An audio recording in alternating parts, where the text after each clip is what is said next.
Initially, planning a unit I found very difficult. There are a lot of different aspects that need to be included in a unit. It's much more than just having a couple lessons put together. There needs to be an overarching theme throughout the entire unit. There need to be your objectives outlined. There needs to be student diversity. And going into it, I did not expect it to be so in depth. And I feel that in the beginning, I may have not gotten the best grades because this is the first time I've ever planned a unit. This is the first time I've ever done anything with math like this. So it was rather challenging. I had to make a lot of revisions to my unit plan. Um, Originally, I did not have enough summative assessments, and they need to be implemented in almost every single class period, whether that's homework or quizzes. We can play games or anything like that. I focused more on class participation, more of like a you do, and then I can see what answers they have. It's not supposed to be graded, and so I had to implement something else that may have been more fun for the students. Something it needs to be very diverse. The amount of summative assessments you have, and in the beginning, I didn't have enough. Also, I needed more student diversity. What do you do with different students? So I had to add a little bit about students with learning disabilities, implementing more visual aids, especially with math. It's very easy to implement visual aids when you're counting integers. You can use physical objects, you can use videos, you can have them go home and work together on an online platform to kind of work with each other, almost like flipping the classroom. Now, what the insights I gained from the lesson planning is that every lesson needs to be very thorough. There can't be any downtime. It needs to be constant learning and stimulation through different assessments. And I've planned lessons in the past, but it was just go in and teach a kid a story and then reflect on that story. But with this, it needs to be a lot more. Every single minute needs to be taken into account, and everything needs to be lined up beforehand because you need to be ready for anything. Even if you don't have children with learning disabilities or physical disabilities or anything like that, even if you don't have them in the classroom, you still need to be prepared for it because maybe the next day there might be somebody who comes into the classroom that needs extra help. So it's all about thinking ahead. And with my lesson plans, I try to get in as much as I possibly could so that I am prepared as a teacher for any sort of student that walks into that door. Now, the most critical points of the unit plan I found was, especially with math, was being aware of the standard because the standard I picked is very long.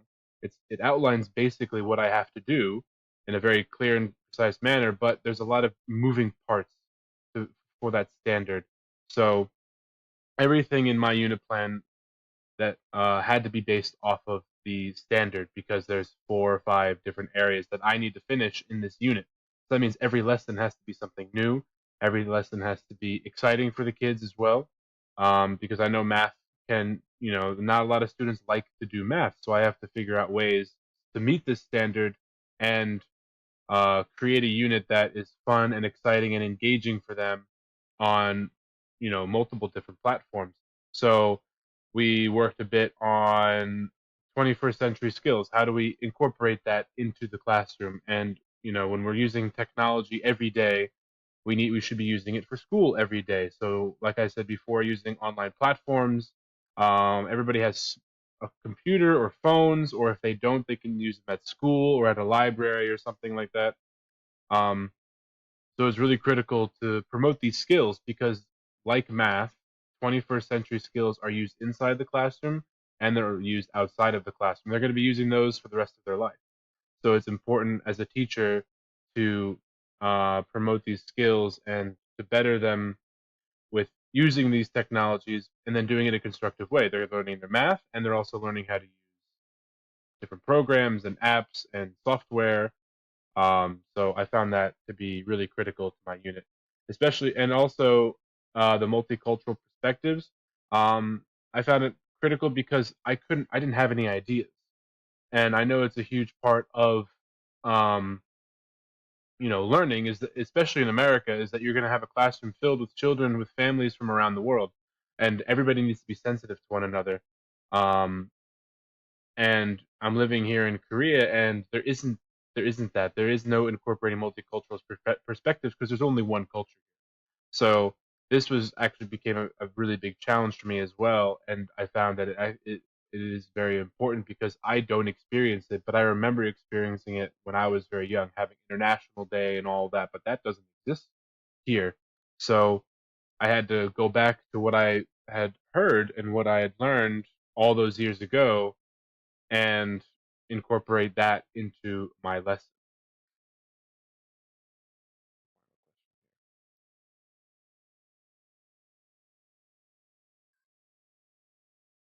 Mm.